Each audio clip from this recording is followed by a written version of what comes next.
Good evening.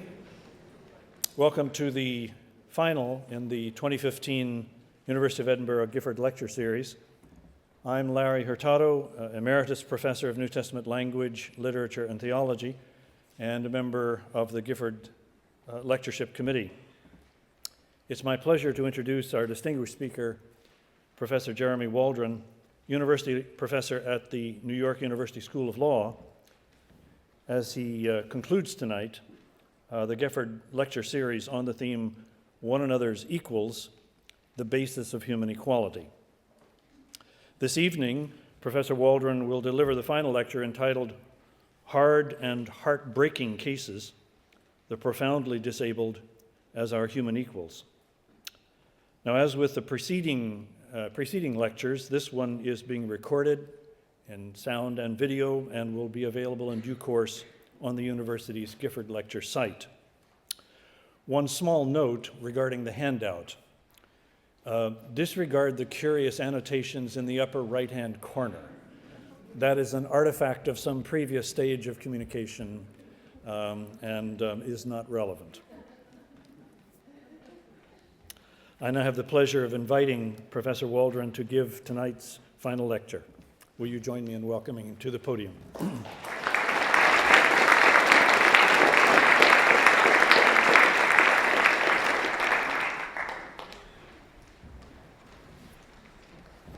The principal gave me the scarf the other evening, so I've determined to wear it in case he has observers here to see whether I'm suitably grateful. I am most grateful to the university and to the Gifford Committee for this opportunity, and I hope it's been worthwhile, your faithful and attendance. Thank you. In the past 5 lectures, we have striven to see, in the light of difference and inequality, some basis for the human worth, the human dignity that constitutes us all as one another's equals. I think at least I have shown that that task is by no means straightforward, and I hope nevertheless we've been able to make some progress and cast some illumination into this difficult, challenging, but most important area. There's still one great challenge we have to face, and that's the one referred to in the title of this evening's talk. We have to come to terms not only with the variation in mental and moral character that human beings exhibit every day in the ordinary course of their lives, but we also have to come to terms with the more extreme differences that qualify some people as tragically and profoundly disabled perhaps in respect of the very capabilities on which our account has made everything turn. So we're looking at human beings who are severely cognitively impaired, individuals who not only lack language and self-consciousness, but are almost entirely unresponsive to their environment and to other people. And we're interested in these cases, some of which are congenital, some of which involve terrible accident or disease, some of which involve a decline into this condition through old age and dementia. What are we to say about these cases? What are we to say about human equality as it applies to these human beings, people of the species human, who seem to lack the distinctive characteristics that we say, that I have been saying are the basis of human equality? Some philosophers, as we will see, take this as an opportunity to convince us to abandon the notion of any distinctive rational or moral capability as the host of our human dignity or our human worth. They seize on these facts, these cases, opportunistically as a reason for denying that there's anything special about human life as such, and as an opportunity for denying that there's any important distinction between human life and the life of other higher animals. In this final lecture, I am going to take an approach opposite to that. I would like to explore ways of thinking about these aspects of the human condition that allow us to maintain the integrity of human equality, even for these hard and heartbreaking cases. Now, you don't need me to tell you that disability, the word disability, is a broad and problematic term, and all of us need to be very careful in its use. It's very important that the concerns of this lecture be identified sensitively and that we give a thoughtful account of what distinguishes the range of cases that I'm going to focus on this evening from the broader range of disabilities as that term is ordinarily used. So I'm going to say over and over again, profound disability. And what I'll mean by that is focusing on a relatively narrow range of cases which involve radical failure of one or more of the capacities that clustered together add up to the basis of human equality. If we focus on what we have reason to regard as a key range property, then for these cases, we're dealing with a condition of a human being which falls radically short of the capability that would otherwise have dignity-conferring significance.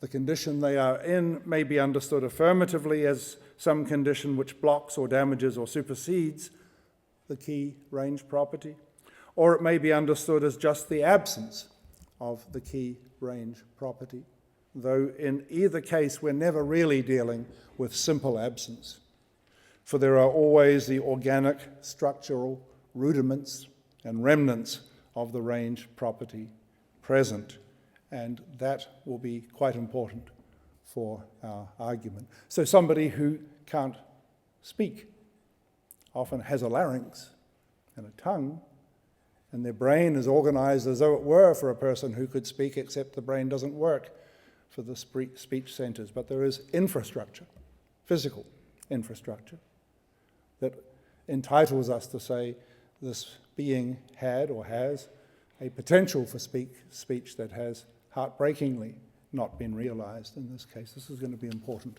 for what we say. The capabilities we are considering then as the basis of equality don't exist independently of our embodiment. They have, as I say, infrastructure. The capacity for language, for example, depends on morphological and structural features like tongue, larynx, and the functioning of certain areas of the brain. These areas and these features are not simply absent in the case of profound disability. They are sort of there but not functioning or damaged for one reason or another.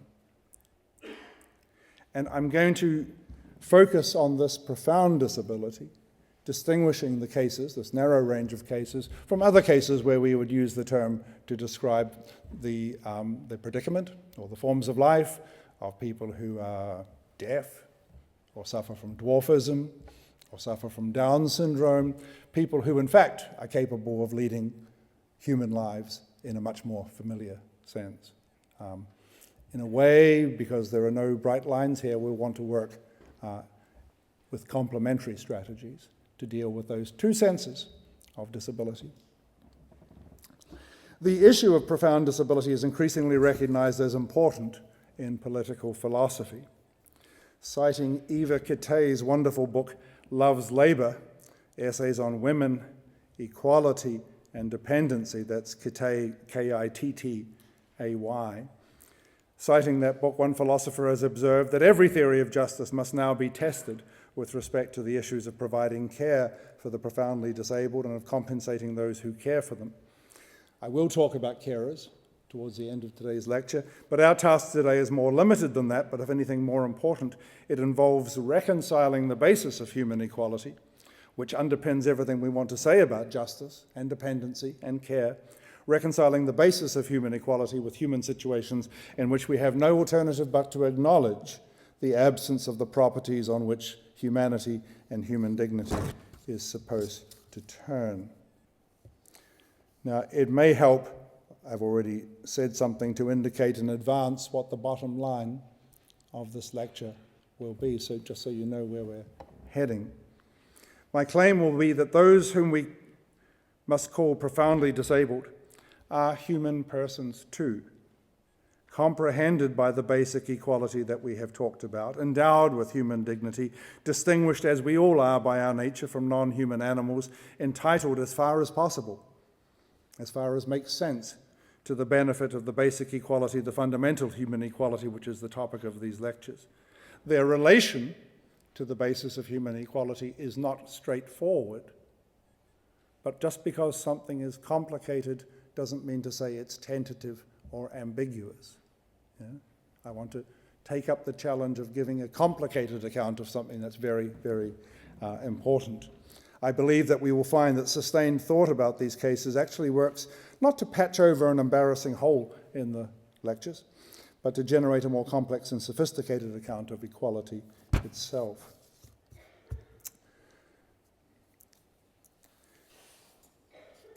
Now, the approach I'm going to take is in conscious opposition to the approach taken by a very respected philosopher at Princeton, an Australian, the author of Animal Liberation, Peter Singer. Very great man.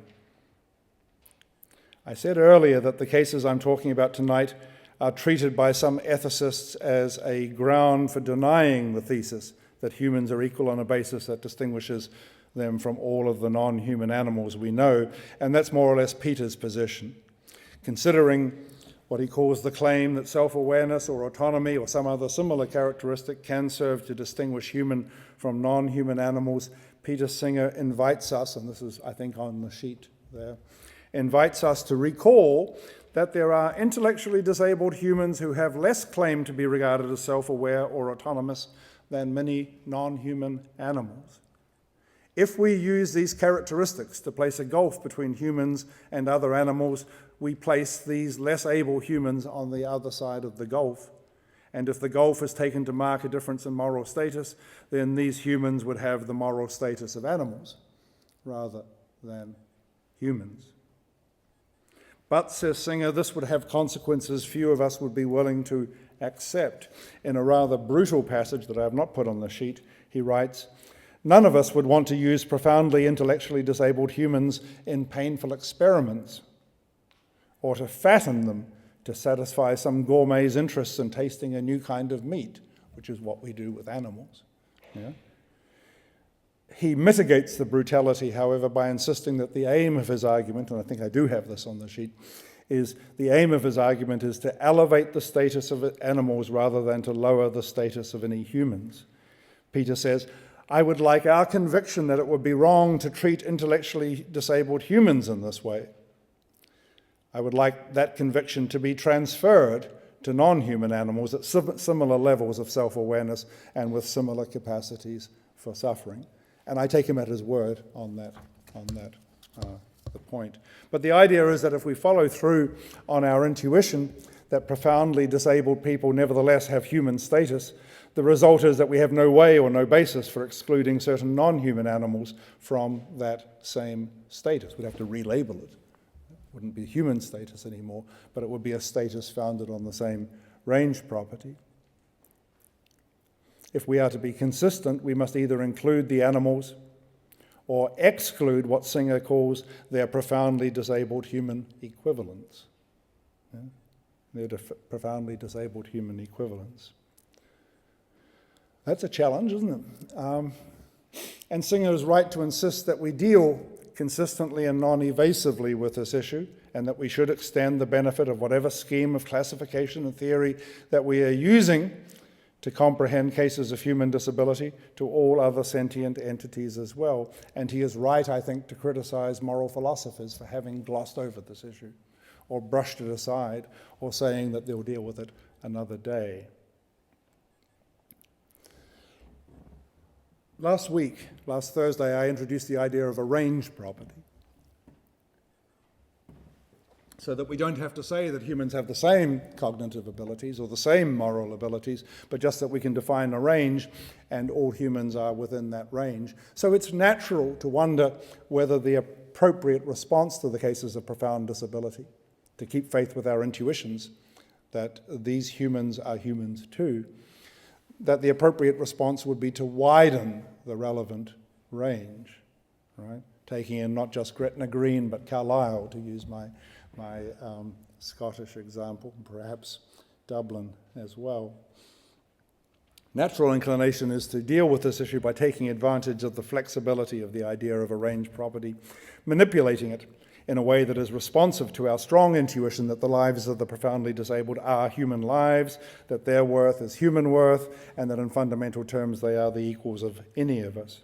Just as we use the idea of a range property to comprehend large ranges of human difference among people who would not normally be regarded as disabled, so we can use it to encompass an even wider range, comprehending what I have called profound disabilities as well. I certainly believe that that's the appropriate approach to use for non-profound disabilities. Yeah? The disabilities of people who make lives for themselves with their lack of hearing or some other physical impediments, in just a different way from the way we make lives for themselves. But they are still cognitive lives, human lives, moral lives, affectionate lives, and so on.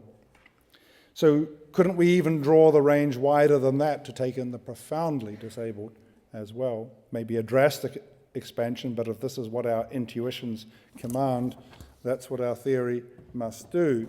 True, as Singer says, that may have the consequence of including many beings who would not normally be characterized as humans, whose moral and mental capacities do fall within this drastically expanded range. A well-functioning chimpanzee may have mental abilities equal or superior to those of a profoundly disabled human being, but that's the price of our determination to accommodate all humans, and that's what Peter Singer is making of this situation. If we want to accommodate all humans, as he says, including infants, mental defectives, psychopaths, Hitler, Stalin, and the rest, then we're going to have to cast the net very wide, and the net will include the dolphins and the chimpanzees as well. Now, I've distinguished throughout these lectures between a sort of a modest negative thesis about human equality and a more aggressive one. One says there are no discontinuities in the human range. The other says, no, there's something special about the human range. Clearly, the Singer approach is a challenge to the something special version of equality. I believe that, Peter says it's not a challenge to the continuous sense of equality, but I believe that's unstable. I believe that, in fact, people who take the Singer approach would eventually, sotto voce, quietly, implicitly, reintroduce some discontinuity. Only the discontinuity would have, as it were, the well-functioning chimpanzees and the poorly functioning humans on one side, and the regularly functioning humans on the other side. Singer and others will not own up to that, but it's something that we should have at the back of our minds, and maybe they are right. Can I add just one other little footnote here? There are some people who approach the question of rights and social justice using ideas about reciprocity. It's a way we mutually come to terms with each other. I can make life difficult for you, you can make life difficult for me. We form a sort of social contract, maybe some sort of Hobbesian bargain to mitigate the threats that we pose to each other. And I've avoided that in these lectures, and I think for good reason, but certainly that would be an additional line of thought that made it very difficult to accommodate profoundly disabled people whose ability to pose a threat to the rest of us is not at all clear, even on the Hobbesian point. That's about all I'll say about that reciprocity point. What do we do to confront this challenge? Well, as you know, I have left this issue to the end, because now it's the second Thursday, not because I think it's less important than what I said in lectures 1 through 5, but because I don't think we would have been in a position to say anything sensible about it until we had the rest of the account in place. We certainly needed the account of the range property in order to define what I think is an important question. Are we going to deal with this by expanding the notion of a range property, or are we going to deal with this by defining a different relation of some individuals to the human range property? And we couldn't have even posed that question last Tuesday before we had the notion of range property at our disposal, not to mention the idea of a range capacity or the idea of a range narrative or the idea of sparkle that went with that.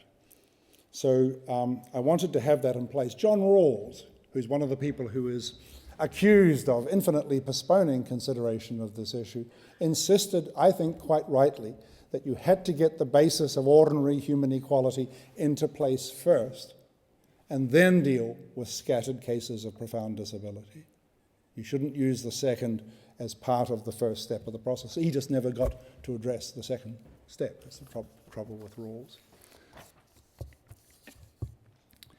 Now, I left this until after yesterday's lecture, after the lecture about God, human equality and our relation to God. Actually, I'm not as sure that we needed that in place before we could address the disability stuff. Some people say, well, obviously that's one way. God loves the profoundly disabled people too. They too are touched by his love as much as any of us. If his love consecrates each of us as one another's equals, then that would work in this case as well. So it's possible to take that line of thought.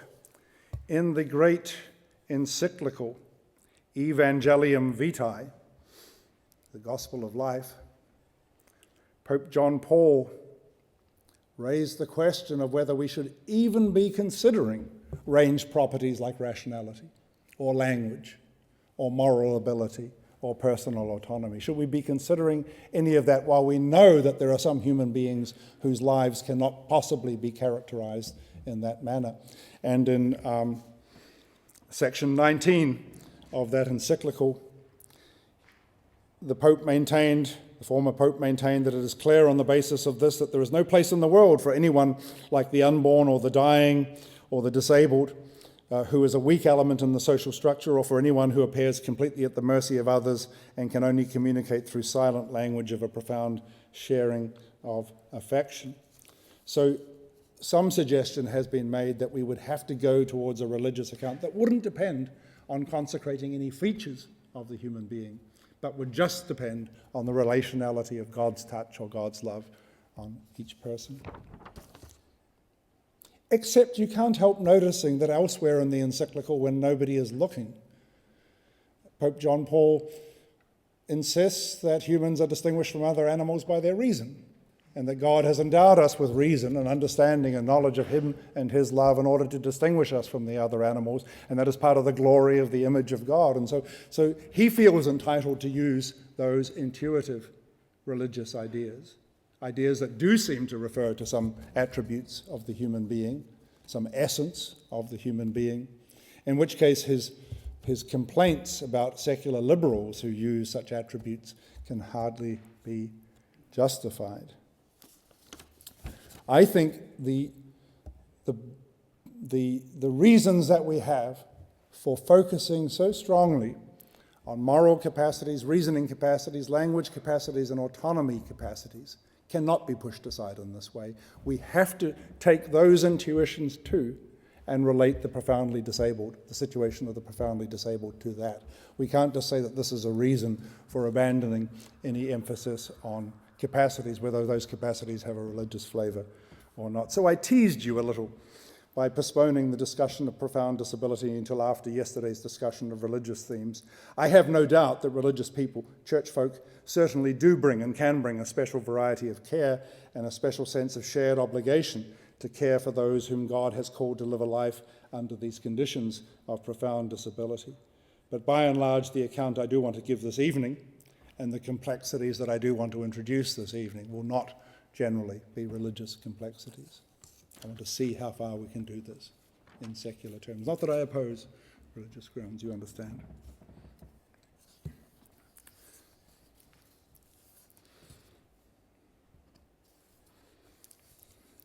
The answer I want to give is one that I'm going to go backwards into, using a sort of an analogy, or the answers that I'm going to give, because there'll be several of them. The answers that I want to suggest will require us to use a sort of analogy involving not the case of the heartbreakingly impaired, but the case of very small children, babies, infants. Actually, it's not really an analogy. Singer thinks it's just another instance of the same difficulty. You remember Singer says, all these cases, infants, Hitler, the profoundly disabled, and so on, right? And infants, certainly if you just stare at the infant and ask what situation is the infant in now, he or she cannot think a great deal, has some sort of mental life. He or she cannot reason morally. He or she can barely communicate with others, although anybody who met my 2-year-old will know that the communication blossoms at an alarmingly quick rate, and so does the moral sense, to tell you the truth. But babies too, considered simply as babies, have profound cognitive, mental and moral limitations. Newborn babies are incapable of any of the various modes of thought or practical reason that I have identified as the basis of human equality. Newborns, 2-year-olds, even 5-year-olds, teenagers, forget about it. These are radically different from the likes of us. But whatever model we have of basic equality is going to have to accommodate these cases as well. So we may get clues how to think about profound disability for human persons from thinking about the temporary disability of children and babies. Once again, you could imagine somebody suggesting simply that we expand the range property. So we have not just Larry Hurtado, but we have way over in the Gretna Green position, some 1-year-old child, yeah? But then Peter Singer is standing by to take advantage of that move pretty damn quick. If you're going to expand it to include the newborn babies, then you have to expand it to include the chimpanzees and the dolphins as well. So focusing on the babies, a first point that we might make is this.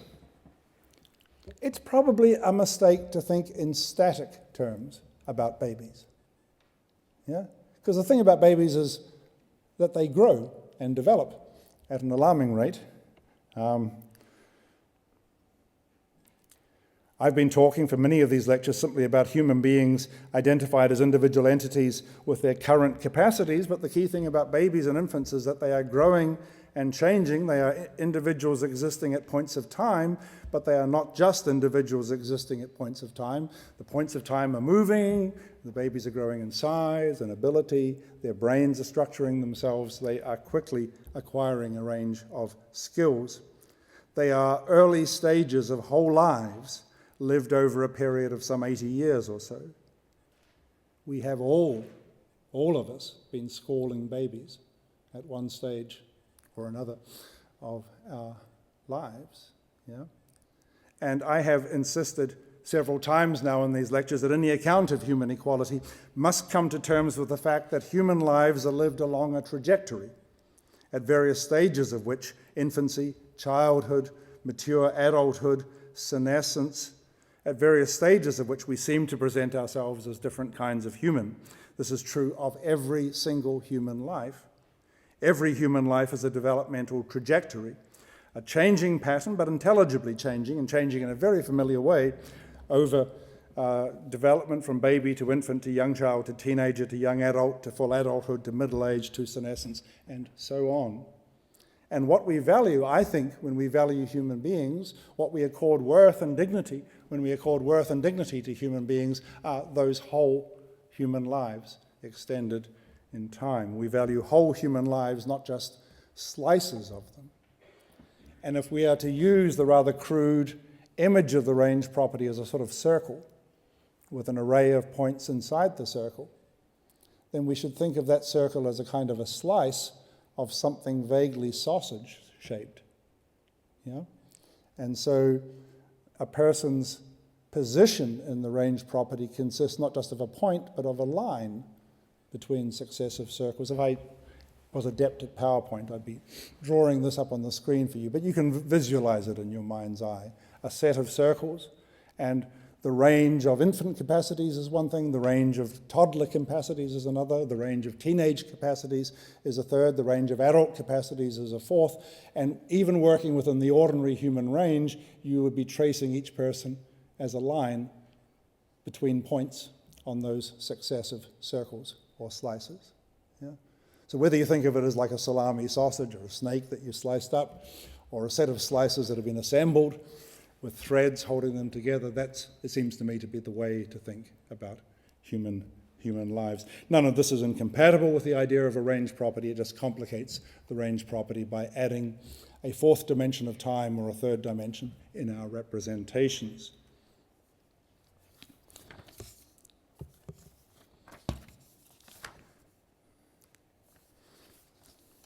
I believe that dignity is to be accorded to a whole life, developing, flourishing, declining, rather than to privileged time slices of a life, and the equality claim is made as between the trajectories of all humans who are one another's equals over their whole lives.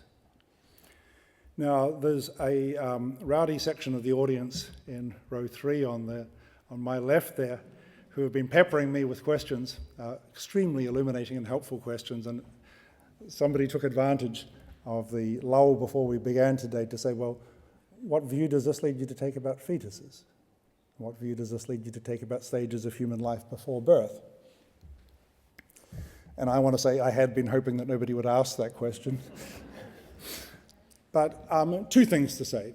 One is I don't think we should have our picture of what human beings essentially are held hostage to abortion politics. And secondly, abortion politics is primarily about what the law should do or not do so far as interfering with the reproductive life of a woman is concerned, and that may be compatible with a variety of views about the metaphysics of the growth of human individuals. My understanding, I'm a man, not a woman, my understanding that every woman who carries a child to term is aware that she is carrying the early stages of a human life and paying attention to that in what she does and how she acts and what she drinks and what she eats and how she exercises. And so it makes a certain amount of sense to say that this form of human life is the beginning of some trajectory there, particularly because humans spend less time in the womb than other mammals because of the size of the brain, which means that some of what would otherwise be fetal development has to happen in the cradle rather than the womb. There's a whole lot of technical stuff there. But basically, I want to evade this issue. I want to say that there is a trajectory of human life. It seems obvious to me it extends into intrauterine life as well as... but I say this without prejudice to what the law's attitude should be to the rights of the woman who is carrying the child. Anyway, what I'm insisting here is that it is very important to factor in the element of time and to offer a dynamic rather than a static approach to human life and human equality. And this, I think, resonates a little bit with what I insisted on last Tuesday, that we give an account of the relevant range properties, not just simply in terms of IQ scores or anything like that, but in terms of narratives that, as it were, map onto the trajectory of a person's life. In religious conceptions of human equality, what distinguishes humans is a certain sort of narrative that's available and can be cashed out in different ways, which applies to people over the whole course of their life, from baptism through to their final confrontation with glory.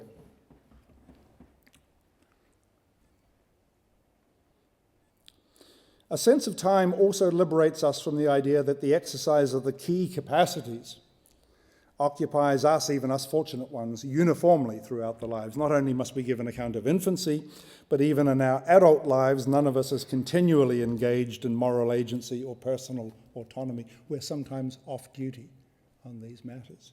Yeah? These are capabilities that humans exercise sometimes and not others, and their moral importance takes this into account. Sometimes we are sleeping. Sometimes we are daydreaming. Some of us have been in comas. All of this is important. And there are finally the facts of human aging and human decline and end-of-life issues.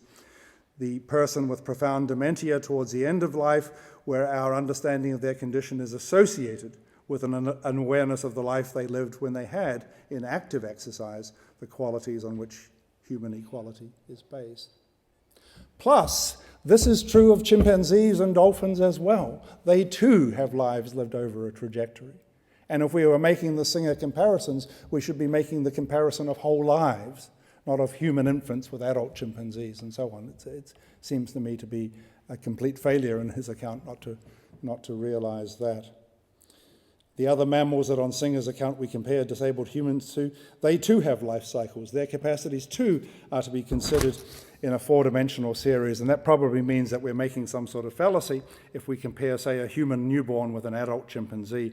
The relevant comparison for any ethical purpose at this level is to compare a human life with a chimpanzee life, or if we are interested in human life slices, a human newborn with a chimpanzee newborn, and so on.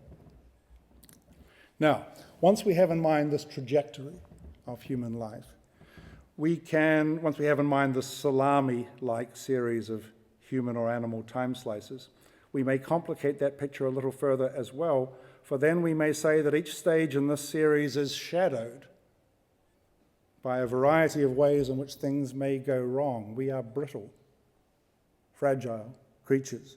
Things may go wrong, ways in which the organism may be harmed or disabled or fail to develop. Humans are subject to certain vicissitudes of illness, disability, accident, and then dementia.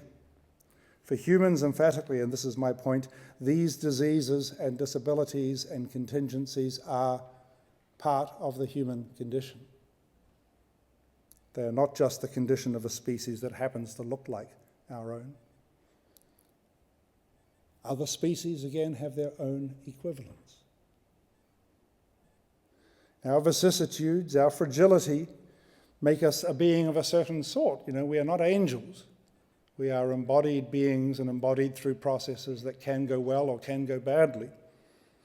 As Hobbes pointed out, for all the brutality of his account, he said, we are fragile, we are brittle, and the brittleness makes us vulnerable not only to each other, but to various forms of illness and disability as well. All of this, I think, gives us some background context for reflecting on profound disability, because reflecting on this brittleness in the context of any given example of a person who is profoundly disabled, there is an idea that occurs to us that might have been me. I too belong to a species of which this is an available vicissitude. That might have been me. This is a vicissitude of the human species, and in entertaining this possibility, I am not imagining that I could have belonged to a different species or that I could have been a different animal. I'm saying my animal life was vulnerable in this way too. It's just the vulnerability came to realization over here and it didn't come to realization there. The structure and organic consistency of my capacities, these ones, flesh, blood, bone, tongue, neuron, could have atrophied or damaged or undeveloped in these ways. It's part of the human condition that we understand that we were all, in some sense, vulnerable in these ways, and that vulnerability has been realized, like all vulnerabilities in some cases, and not others. So that's one set of thoughts, it seems to me, to be important to bring to the issue of profound disability. An overlapping alternative, a second complementary way of thinking about babies, emphasizes issues about potential. Suppose we were to say, okay, the capacity for reason, that's the key to human equality. Range property, capacity to reason, that's what makes humans special, makes them like God, blah, blah, blah. One might deal with the case of infants then, who can't reason, not by expanding one's notion of reason as a range property to include the mental operations of a 1-month-old baby, but rather by defining something like a teleological relation between an infant's capacities, both actual and potential, and the capacities indicated within the ambit of a somewhat narrower range property focused on mature reason. This is what John Locke does in relation to the reasoning of children. Do I have this down here? Yes, I do. Do you see down towards the bottom of the page, 4b? There's a little quote from John Locke where he's talking about basic equality. He says, "Children, I confess, are not born in this full state of equality, though they are born to it." They're not born in it, but they are born to it.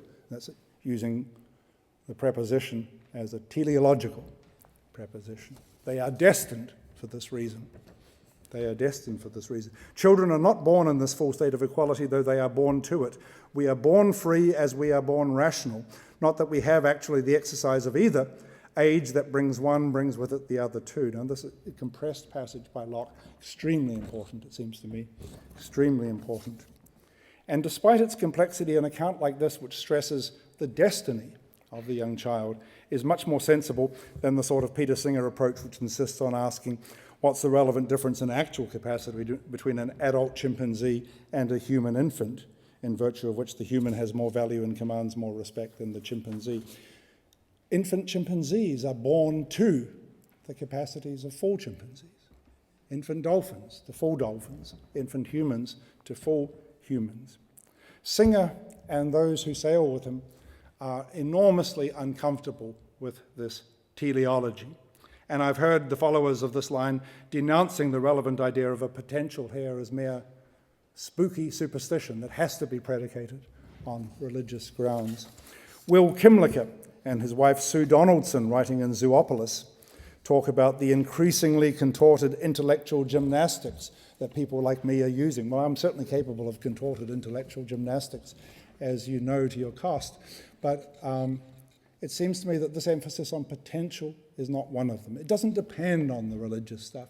In fact, the religious ideas might make it difficult to work with teleological ideas. If God defines our potential, God also controls all the contingencies that lead to the way that potential is realized, whereas here we're trying to define the significance that the potential would have, even in the face of different contingencies of development and damage.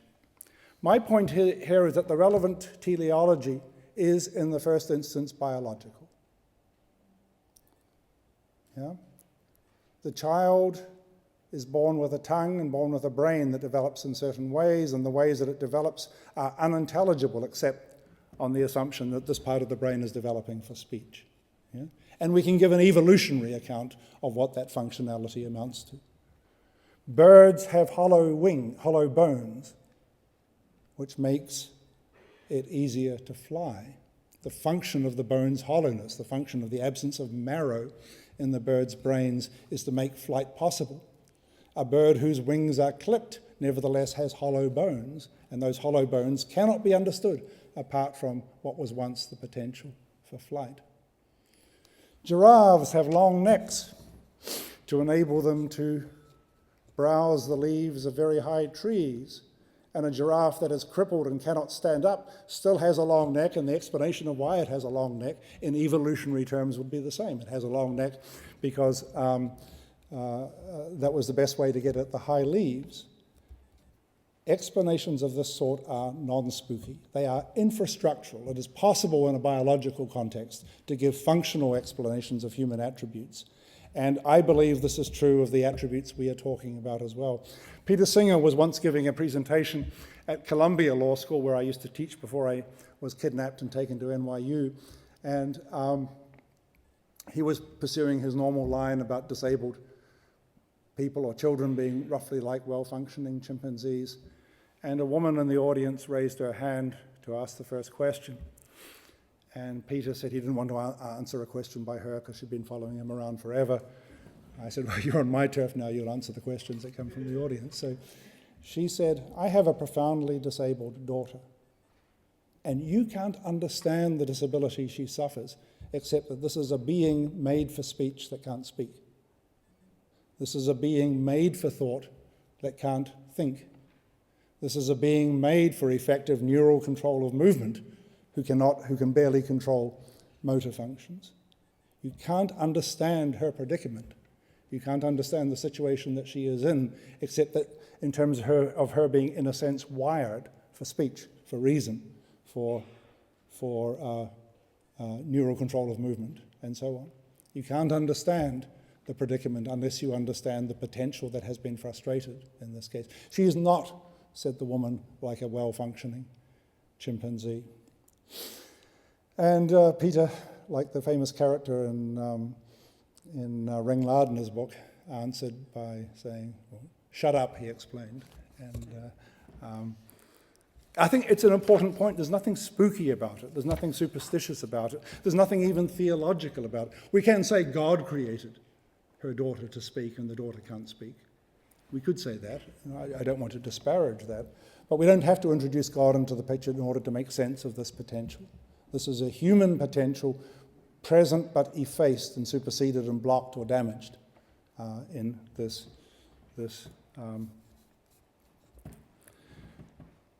person. Not only is it true that these capabilities have functional infrastructure, but also we in fact do treat the capacities, say, of infants and young children in exactly this way. Confronted with a child, 2 years old, beginning to babble, heading towards speech, we don't say, oh, what an interesting child, just like a chimpanzee. Parents have an obligation to recognize that there is potential here and to play their part in bringing that potential on, which was partly the point of John Locke making the original observation, because it was intended to refute the position that parents had inherent authority over their children. They have authority over their children only so far as is necessary to bring their children on to freedom and independence and reason. Yeah? So I think we do take this in all ordinary cases, we take the idea of this potential seriously, and I believe we have to take the idea of the potential seriously in these cases as well. So you don't have to engage in any intellectually disreputable contortions to draw attention to the role of potential here. It can be done organically, it can be done structurally. And equally, I believe we cannot understand what has happened to the profoundly disabled human person without, again, understanding distinctive human potential and the organic and structural infrastructure of such potential.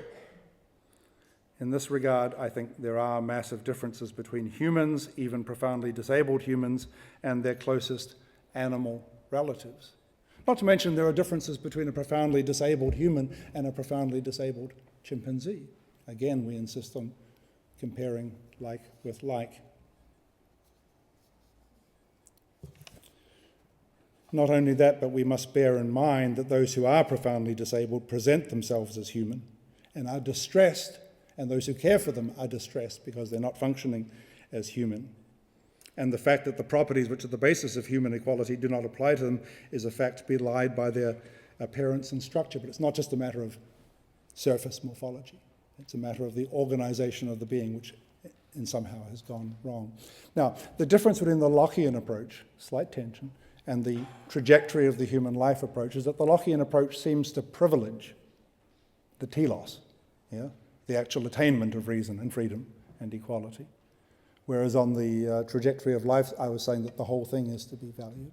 I think it's possible to hold those two positions in some tension with each other, because we do certainly think it is important for the properties that define the basis of human equality that we arrive at those capacities gradually, and that our upbringing is partly supposed to orient us towards those capacities, and that's part of the narrative that is to be told about each human individual.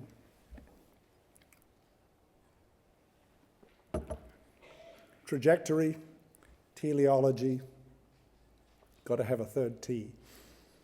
Tragedy, right?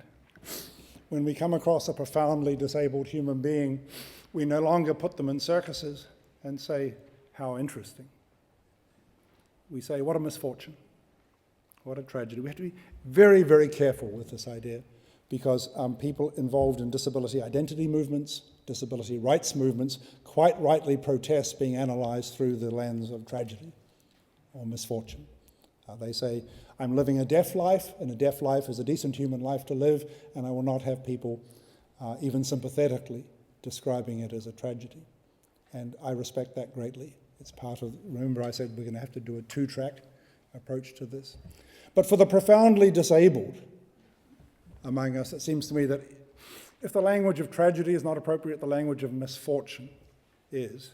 And here I'm going to quote some work of Martha Nussbaum, who is a philosopher and classicist who teaches at the University of Chicago, who's written a wonderful book called Frontiers of Justice, Disability, Nationality, and Species Membership. I disagree with Martha on a few things, but I don't disagree with her on this. She says, the life of a profoundly disabled person is unfortunate in a way that the life of a contented chimpanzee is not unfortunate. You remember, that's the comparison that Peter Singer wanted to make. Martha says that although the Singer analogy between disabled humans and higher animals has something to be said in its favour, still it is terribly misleading if it is supposed to suggest that the profoundly disabled human belongs to a species that has a normal form of life that is her own, that she has fellow species members with similar capacities with whom to form sexual and family relationships, as the chimp does, that she is surrounded by species members with similar abilities with whom she can play and live out her life. It's not true. She has her immediate human family, those who love and care for her, Yeah? But for them, the difficulty is that she lives a kind of life that's quite different from hers. And so one needs to think a little bit about the relationship between this member of this species and other members of that species. We can begin to push this in terms of social functionality, although that's treacherous territory, because you have to deal with various forms of malign social functionality on issues of race and so on. But Martha's point is right.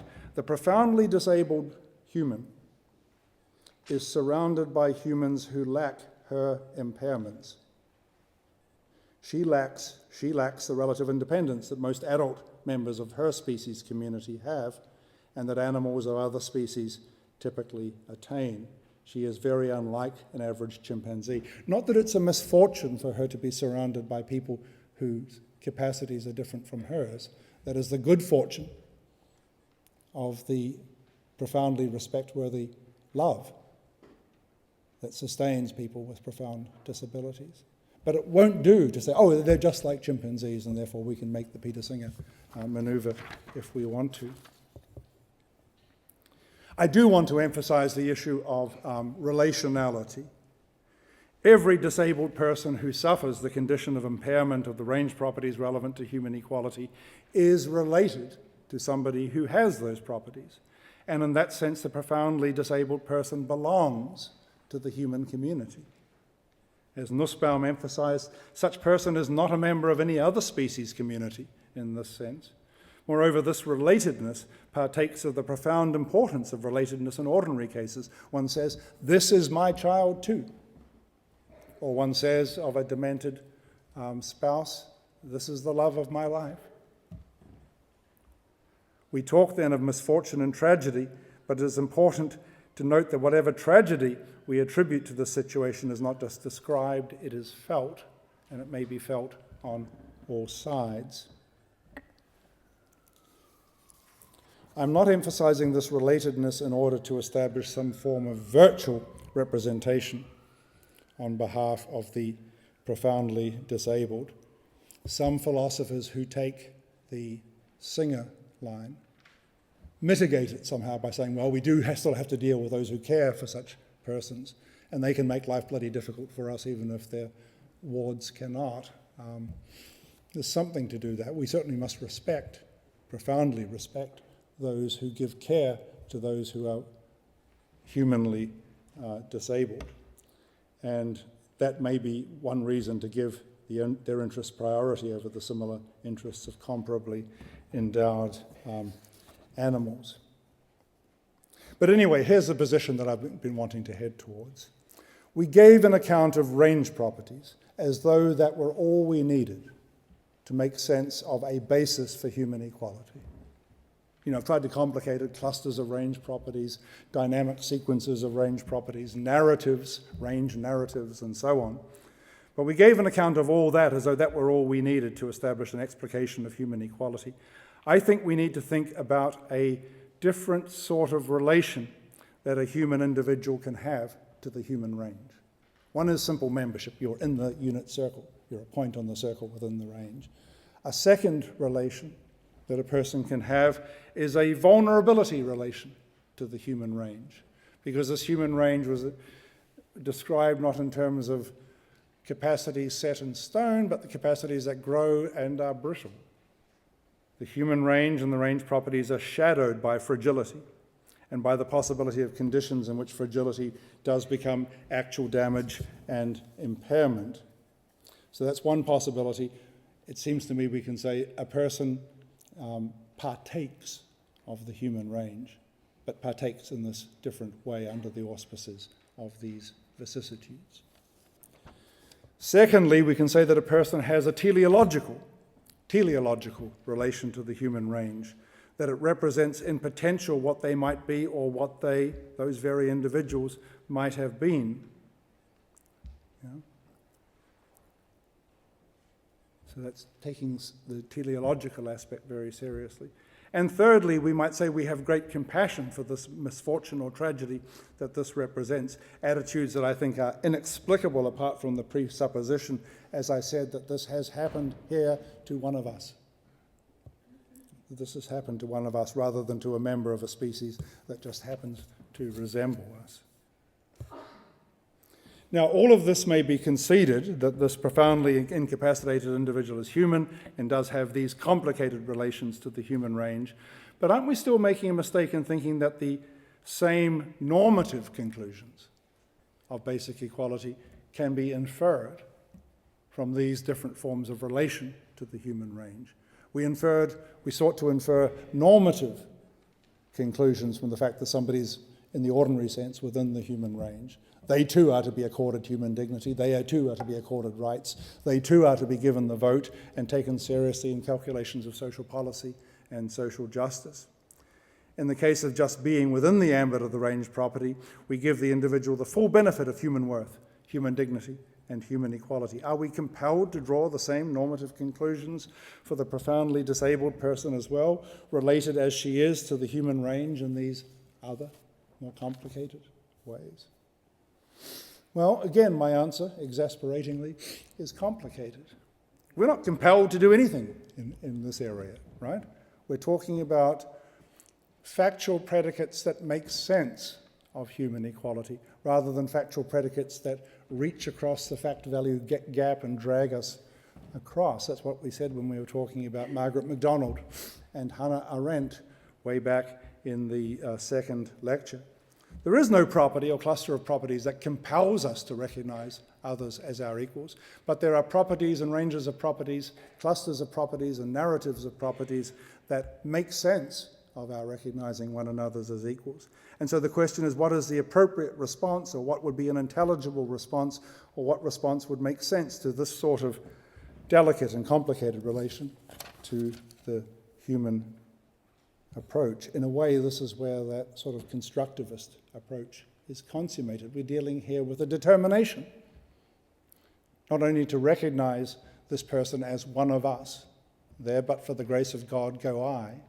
She had in potential the abilities that I am lucky enough or fortunate enough to have flourished with. We should try to share the burden of that misfortune in some strong way. That's maybe more of a determination than something which we infer from the relevant properties. No doubt there will be some normative implications of basic equality that can't apply. The need for guardianship and intense care will make any possibility of personal autonomy relatively limited.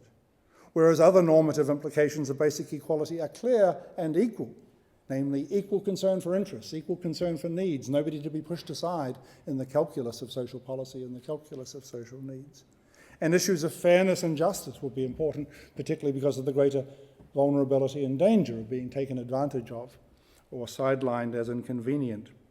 I think we bend over backwards to give to those who are profoundly disabled as much of the benefit of basic equality, equal worth, and equal dignity as is practicable.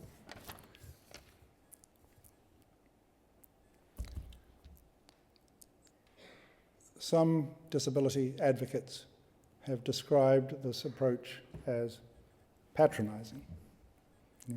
Okay, we have to define a special relation to the human range to deal with profoundly disabled people. It would be patronizing if it involved brushing aside an alternative account that would be non-patronizing, like simply recognizing such persons as full humans, just simply saying that they have been blessed by God or that they are full humans no matter what. And my worry about that, as I think I've said several times to the rowdies in the third row, we can certainly say that, and probably in some circumstances we should say that. But there is more to be said, and I've tried to say it this evening. We can begin to try to make intelligible sense of that determination to call such people human and our human equals with human dignity. We can make some sense that goes beyond the mere determination to apply a word, but which maps the normative implications of basic equality onto a complicated relation that such persons have to the properties that they live with. And I believe it's very important that all of this, all the time, in every instance, be complemented by a determination that with some forms of disability it will be possible simply to recognize people who are living lives different from ours, but lives. Engaging in moral interactions, maybe different from ours, maybe not, but moral interactions. Forms of, I'm not going to say mild disability, but in my limited sense, non-profound disability that enable people to take their place in the ordinary range of human attributes. We pursue that two-track model. We apply the first model of non-profound disability as far as we can. And when we find that through misfortune and contingency of human lives we can't apply it, then we have these other models of trajectory and teleology and tragedy to fall back on.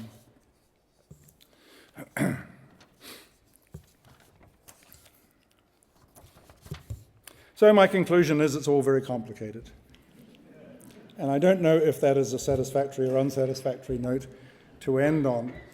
One might have thought that the challenge of human equality would have been to find some little nugget of humanity, some highly polished, unitary feature, some je ne sais quoi, which we would find like a little talisman within the chest of each person. It would be by virtue of this God-given nugget, this little monad, that we come to be one another's equals, which would be the reason or the explanation of our equal worth, our equal dignity, based on something simple, because of the thought that things with momentous moral significance must be based on something simple.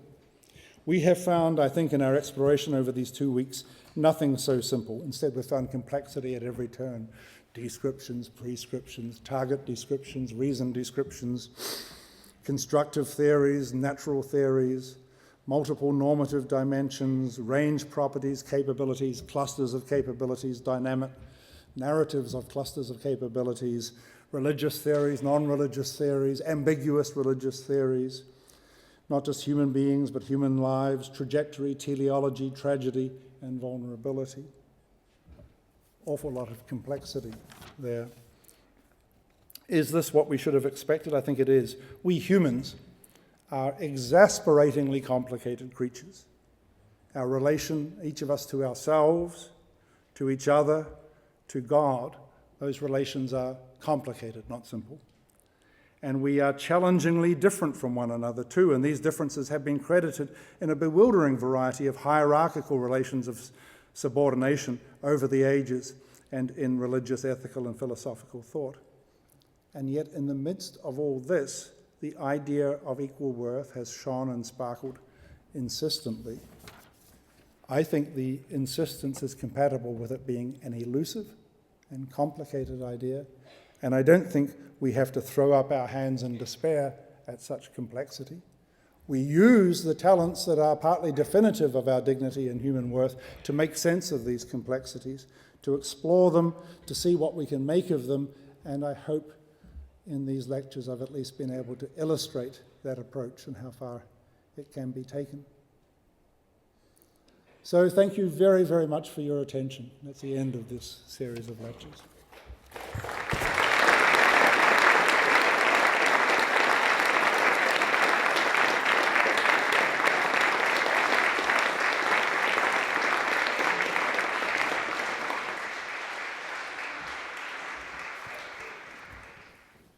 As is our custom, there is no question period after the final lecture, but it is my privilege and responsibility to offer some response and tribute on your behalf.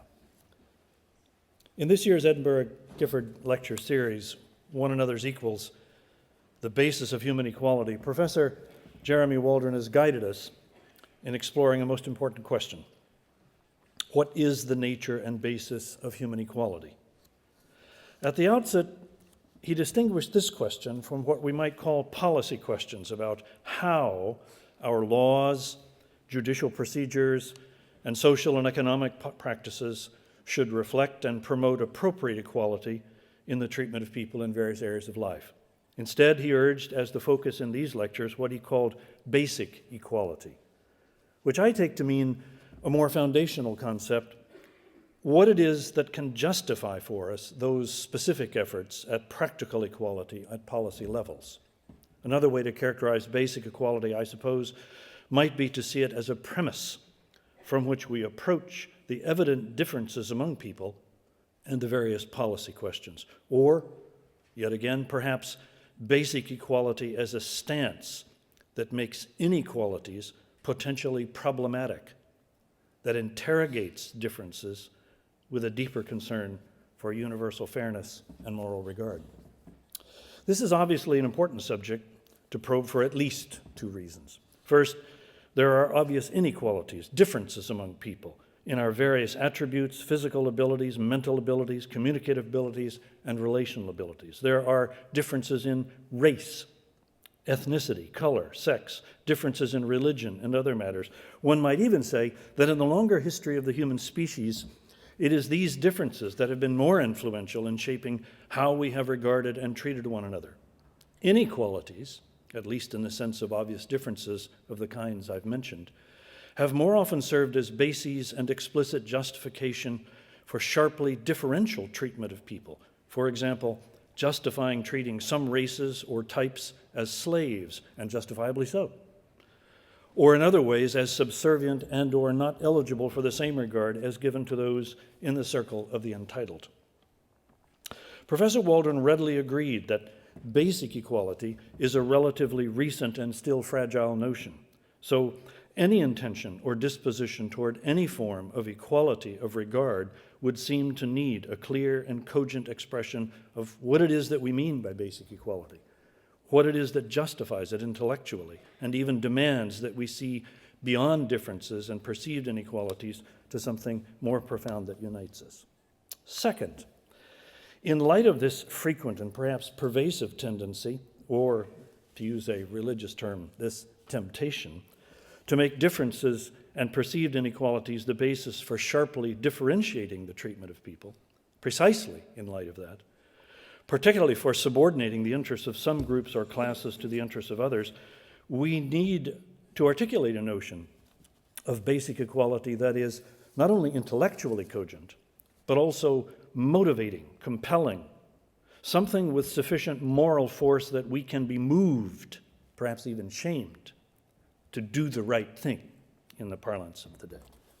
The right thing toward others who are not of our own particular race or nation or sex or religious persuasion. As well as a desire, therefore, for intellectual clarity, Professor Waldron's own deep concern for this morally effective factor was, I think, also obvious in his lectures. There was a quiet, but unmistakable